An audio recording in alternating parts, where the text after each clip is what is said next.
बिस्मिल्लाहिर्रहमानिर्रहीम, अस्सलाम वालेकुम। पाकिस्तान और दुनिया भर में देखने और सुनने वालों को अब्दुल कादिर का सलाम। आज की सबसे बड़ी खबर, ना सिर्फ आज की बल्कि इस रिसेंट टाइमलाइन की एक बहुत बड़ी खबर कि वफाकी हुकूमत ने पाकिस्तान तहरीक इंसाफ पर पाबंदी आयद करने का फैसला कर लिया है।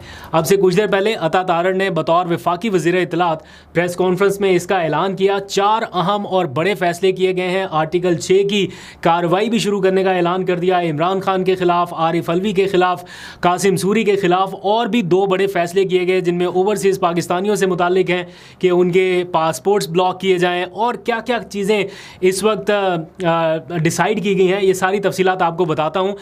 बहुत सारे फ़ोन अभी भी आ रहे हैं। बहुत सारे लोग अचानक से पैनिक हो गए और पूछ रहे हैं कि अब क्या होगा। बहुत सारी कन्फ्यूजन है, बहुत सारे सवालात हैं। आई अंडरस्टैंड कि ये डिसीजन कोई छोटे मोटे डिसीजन नहीं है और इनका इम्पैक्ट है। अगर किसी जमात को कलअदम करार दिया जाता है, उसके क्या कॉन्सिक्वेंसेस हो सकते हैं। वो पाकिस्तान में ऑपरेट नहीं कर सकती, अपने दफातर नहीं खोल सकती, फंडिंग नहीं ले सकती और भी बहुत सारी चीज़ें होती हैं। लेकिन बहुत ज़्यादा पैनिक करने की ज़रूरत नहीं है क्योंकि ये फ़ैसला बराह रास्त हुकूमत के इख्तियार में नहीं है। अगर होता तो ये शायद बहुत पहले हो चुका होता या हुकूमत इसको कर चुकी होती। ये एक तरह से आज जो कुछ डिसाइड किया गया है, अनाउंस किया गया है, बेसिकली मुझे ये लग रहा है कि ये रद्द अमल है सुप्रीम कोर्ट के ताज़ा तरीन फ़ैसले के हवाले से। यानी पिछले कुछ अरसे से हमने देखा कि पीटीआई को जो स्पेस नहीं दी जा रही या उनको धकेल के एक ऐसी जमात में शामिल कराया गया पीटीआई के कारकुनान को कि पीटीआई का नाम ही छीन लिया जाए या नाम डिस्कस ही ना हो या उनके नाम के साथ पीटीआई की बजाय सुन्नी इत्तेहाद कौंसिल लग जाए। लेकिन सुप्रीम कोर्ट ने जो उस चीज़ को ओवरटर्न कर दिया और ये कहा कि PTI was and is a political party, ये उसका रद्द अमल नज़र आ रहा है कि हमने इतने टाइम जो कोशिश की कि पीटीआई का नामो निशान ख़त्म हो जाए, अब तो सुप्रीम कोर्ट ने स्टैंप लगा दी कि पीटीआई थी भी और है भी, और कहीं ये रह ना जाए इसके लिए ये बेसिकली मूव की गई। तो मैं आपकी क्लैरिटी के लिए बता देता हूँ कि वफाकी हुकूमत बराह रास्त किसी सियासी जमात के ऊपर पाबंदी नहीं लगा सकती। उसके लिए वफाकी हुकूमत को एक रेफरेंस भेजना पड़ता है सुप्रीम कोर्ट ऑफ पाकिस्तान में।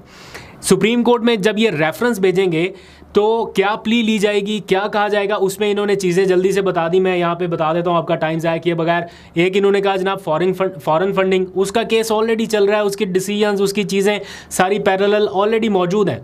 लेकिन उसको ग्राउंड बनाने के लिए एक फॉरेन फंडिंग, दूसरा इन्होंने वो साइफ़र वाली सारी चीज़ें प्ले कर दी कि देखें इमरान खान ने ऑडियो लीक में कहा कि साइफ़र से खेलना है तो ये कौमी सलामती से खेलने से मुतरादिफ है। एक वो चीज़ इन्होंने डाल दी। फिर वो IMF के हवाले से कि जनाब IMF को ख़त लिखा, ये इन्होंने डाल के कह दिया कि जनाब हम ये ग्राउंड के बेस पे सुप्रीम कोर्ट ऑफ पाकिस्तान जा रहे हैं। ये उसी सुप्रीम कोर्ट के पास जा रहे हैं जिसके फुल कोर्ट बेंच ने कहा कि पीटीआई एक सियासी जमात थी और है। अब उसी सुप्रीम कोर्ट के पास जा रहे हैं कि जनाब पीटीआई के ऊपर पाबंदी लगा दी जाए। आप इमेजिन करें कि सिर्फ बल्ले का निशान गया था, यानी बल्ला छीना गया था, तो सारे जजेस ने बैठ के ये कहा कि ये फ़ैसला ठीक नहीं था। मतलब सब ने कहीं ना कहीं किसी ना किसी अंदाज में ये बात की और उसका क्या नताइज भुगतने पड़े सुप्रीम कोर्ट से लेके इलेक्शन कमीशन, पूरे मुल्क को एक अजीब क्योस जैसी सिचुएशन रही। सिर्फ बल्ले का निशान छीना था, पार्टी भी थी, पाबंदी भी नहीं थी, सब कुछ सिर्फ एक फ़ैसले की वजह से इतना क्योस हुआ। और अब अगर एक जमात के ऊपर पाबंदी लगाने की बात हो रही है तो क्या सुप्रीम कोर्ट इतनी आसानी से इनकी बात मान लेगी? और अगर तो ये चीज़ काजी फाइज ईसा साहब के पास जानी है, ज़ाहिर बात है बेंच उन्होंने बनाना है, तो मेरा नहीं ख्याल कि ये कोई उस तरह का बेंच बनना चाहिए 2-3 रुकनी जिसने जनाब वो बल्ले का निशान वापस ले लिया था, 24 घंटे में हेयरिंग हुई और बल्ले का निशान वापस। इसके ऊपर भी अगर ये गया सुप्रीम कोर्ट में तो ऑब्वियसली कोई ना कोई फुल कोर्ट बेंच ही बनेगा। अदरवाइज़ पीटीआई एतराज़ कर देगी या बाकी जमातें, अभी बड़े स्टेजेस बाकी हैं, ये इतनी जल्दी चीज़ कंक्लूड नहीं होने वाली। तो ये बेसिकली एक फ्रस्ट्रेशन या रिएक्शन आप कह लीजिए वफाकी हुकूमत की जानिब से जो आया है कि क्यों पीटीआई को एक सियासी जमात के तौर पे बताया जा रहा है, जबकि रीसेंट ट्रैक में सारी एफर्ट ये रही है कि उनका नाम मंजर आम से हटाया जा सके। फिर आर्टिकल 6, ये दूसरा बड़ा फैसला किया गया। टोटल 4 फैसले हैं। दूसरा बड़ा फैसला आर्टिकल 6 के हवाले से है। ये फैसला भी वफाकी हुकूमत अपने तौर पे किसी के ऊपर आर्टिकल 6 इस तरह से नहीं लगा सकती। ये मामला भी पहले वफाकी काबीना के पास जाएगा, वफाकी काबीना उसकी मंजूरी देगी, दैन ये सुप्रीम कोर्ट के पास जाएगा। मैं इसके बारे में मज़ीद भी कंफर्मेशन ले लूँगा पीटीआई के ऊपर या किसी सियासी जमात के ऊपर पाबंदी के हवाले से तो मैं श्योर हूँ कि वो सुप्रीम कोर्ट का इख्तियार है, ना इलेक्शन कमीशन का, ना वफाकी हुकूमत का। अगर ये इख्तियार इलेक्शन कमीशन या वफाकी हुकूमत के पास हो तो हुकूमतें तो किसी सियासी जमात को बर्दाश्त ही ना करे, पाबंदी लगा दें। और इसी तरह ये आर्टिकल 6 जैसा हसास मामला भी काबीना में जाएगा, काबीना मंजूर करेगी, देन ये सुप्रीम कोर्ट को भेजा जाएगा and then supreme court determine करेगी कि क्या ये बनता भी है केस या नहीं बनता। अगर ये केस बनता होता या सुप्रीम कोर्ट इतनी बार इसका हवाला दे चुकी है तो मेरा ख्याल है अब तक सुप्रीम कोर्ट कोई ना कोई कार्रवाई इनिशिएट कर चुकी होती। अब तो काजी फायज़ ईसा साहब के बिल्कुल आखिरी लम्हात चल रहे हैं, यानी बहुत ज़्यादा टाइम उनके पास नहीं है। तो अब तो मंसूर अली शाह साहब टेक ओवर करने की पोजीशन में एक तरह से आते जा रहे हैं, तो उनको इस तरह से इस मुश्किल में डालना कि वो ये वाले डिसीजन जाते जाते कर जाएं।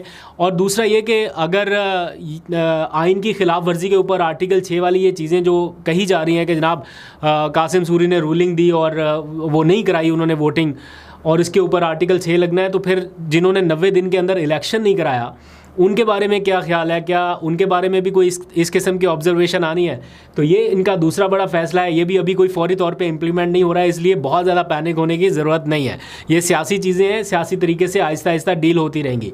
फिर जो तीसरा बड़ा फैसला किया गया वो ओवरसीज़ पाकिस्तानियों से मुतालिक है। बताया गया कि ओवरसीज़ पाकिस्तानी जो पीटीआई की हिमायत में है, या अब यही कंसीडर हो जाता ना कि जो पीटीआई की हिमायत में है वो कहते हैं कि पीटीआई और पाकिस्तान एक साथ नहीं चल सकते, तो जो पीटीआई की हिमायत में है वो पाकिस्तान के ख़िलाफ़ है। इस किस्म की सिचुएशन या इस किस्म का नैरेटिव वफाकी हुकूमत की तरफ से दिया जा रहा है। तो वो कह रहे हैं कि हम ओवरसीज़ पाकिस्तानियों के जो पासपोर्ट्स हैं उनके ब्लॉकेज की तरफ जाएंगे, हमें जो भी करना पड़ा वो करेंगे और इस तरह की चीज़ें इनिशिएट करेंगे जिससे ओवरसीज़ पाकिस्तानी जो है वो रिस्ट्रेन करें या पीटीआई की हमायत से थोड़ा पीछे हट जाएं।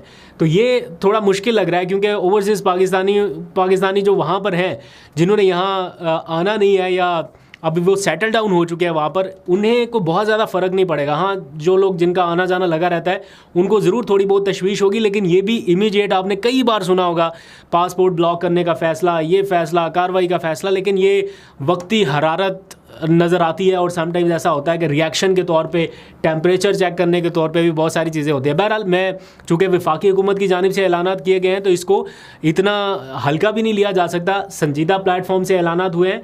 बट मैं फिर रिपीट करूँगा कि ये कोई ऐसी पैनिक फैलाने जैसी सिचुएशन नहीं है कि पता नहीं क्या होने लगा, आज ही कोई फैसलों के ऊपर अमल दरामद हो जाना है। इट्स अ लॉन्ग रेस, अभी बड़ा टाइम बाकी है।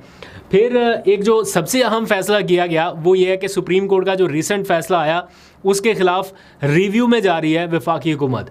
एक होता है फैसला आर्टिकल 184(3) के तहत, जब आप कोई केस फैसला आपके खिलाफ आए तो आप अपील में जा सकते हैं। अपील में जब जाते हैं तो ये होता है कि जिस बेंच ने सुना हुआ होता है ना, उस बेंच से बड़ा बेंच बनता है, वो फैसला करता है दोबारा से। लेकिन ये चूँकि नज़रसानी है तो नज़रसानी के मामले पे स्कोप बहुत ही लिमिटेड होता है। जिस बेंच ने फैसला दिया है वही बेंच दोबारा सुनेगा। अब सुप्रीम कोर्ट का फुल कोर्ट बेंच एक डिसीजन दे चुका, तो वो दोबारा जब सुनेगा तो वो क्या मज़ीद उसमें ऐसी चीज़ें आप ले आएंगे कि वो अपना फ़ैसला अंडू कर ले। चलें कोई एक आध जज अपना माइंड खींच के वापस कर ले, दूसरा कर ले, तो 8 जजेस, 11 जजेस भी हैं और 8 जजेस भी हैं, इनके माइंड आप कैसे चेंज कर सकते हैं? ऐसा कौन सा एविडेंस है जो पहले नहीं था अब आएगा? तो इसके ऊपर भी बहुत सारे लोग अपनी राय दे चुके हैं ऑलरेडी कि रिव्यू में भी जाने से कुछ नहीं होगा, सिवाय इसके कि हुकूमत जो है वो अपनी एक कानूनी पोजीशन जो है या कानूनी हक जो है वो उसे इस्तेमाल करना चाहती है कि जनाब हम जाएंगे और हम अपना हक जो है वो एक्सरसाइज करेंगे। ऑब्वियसली उनका राइट है, उनके पास एक हक है, एक रेमेडी है, उसे जाके वो इस्तेमाल करें, कोई नहीं रोक रहा। लेकिन इसका स्कोप चूँकि कम है इसीलिए ये पीटीआई के ऊपर पाबंदी लगाने जैसा, अगर इसका स्कोप ज़्यादा होता ना तो फिर इस नैच तक मामला नहीं आना था। और ये जो बातें अभी एकदम से शुरू हो गई ये इसी वजह से हैं कि जनाब पाबंदी लगा के डस्ट जो है वो कारपेट के नीचे डाल दी जाए, सेटल डाउन कर दी जाए। इससे ज़्यादा बहुत सारी चीज़ें पहले हो चुकी हैं और बहुत सारी चीज़ें आपके दौरे हुकूमत में हो चुकी हैं। अगर इसी तरह ये सिलसिला चलना है, हम तो होपफुल रहते हैं ना, हर गुजरता दिन हमें ये उम्मीद देता है कि हालात शायद अच्छे होने की तरफ जाएंगे, शायद कुछ बेहतरी आ जाएगी, अदालतें खड़ी हो गई, आहिस्ता आहिस्ता बाकी जगहों से भी आवाज़ें उठना शुरू होंगी तो थोड़ा हालात नॉर्मलाइज हो जाएगा। हम रोज़ाना की बुनियाद पे ये कहते हैं कि जनाब एक एक स्टेप जो है वो पीछे लें, सब एक एक स्टेप पीछे लें, इमरान खान साहब भी स्टेप पीछे लें, पीटीआई वाले भी लें, बाकी इदारे भी, और हुकूमत ख़ास तौर पर जो कि हुकूमत की रिस्पॉन्सिबिलिटी है, हुकूमत एक मेजर स्टेक होल्डर के तौर पर है, तो एक एक स्टेप पीछे लें। लेना है। लेकिन यहाँ पर हालात बिल्कुल अलग हैं और ऐसा लग रहा है कि एक स्टेप पीछे हटने की बजाय ये तो 2-2 स्टेप आगे आ रहे हैं और पॉइंट ऑफ नो रिटर्न की तरफ मामला जा रहा है। और ये वाली जो अब सिचुएशन है, ये सिचुएशन कुछ इंडिकेट कर रही है बहुत ख़राब सूरत हाल के हवाले से। अगर इस तरह हो गया जिस तरह हुकूमत ने प्लान बनाया है या आपको बताया है टीवी पे आके, अगर लेट्स सपोज ऐसा हो जाता है तो उसके नतीजे में जो होना है, ऐसा लगेगा कि खेल शायद किसी सियासी जमात के हक में नहीं रहेगा, किसी के हाथ में नहीं रहेगा, सब के सब इधर उधर हो जाएंगे। तो खैर ये इस वक्त की सिचुएशन है। और भी फर्दर इन्फॉर्मेशन आ रही है, मैं पीटीआई के दफ्तर मूव कर रहा हूँ, कुछ वहाँ से भी इन्फॉर्मेशन लेके आपसे शेयर करूँगा। अभी तक के लिए इतना ही। अपना बहुत सा ख्याल रखिए। अल्लाह हाफिज़।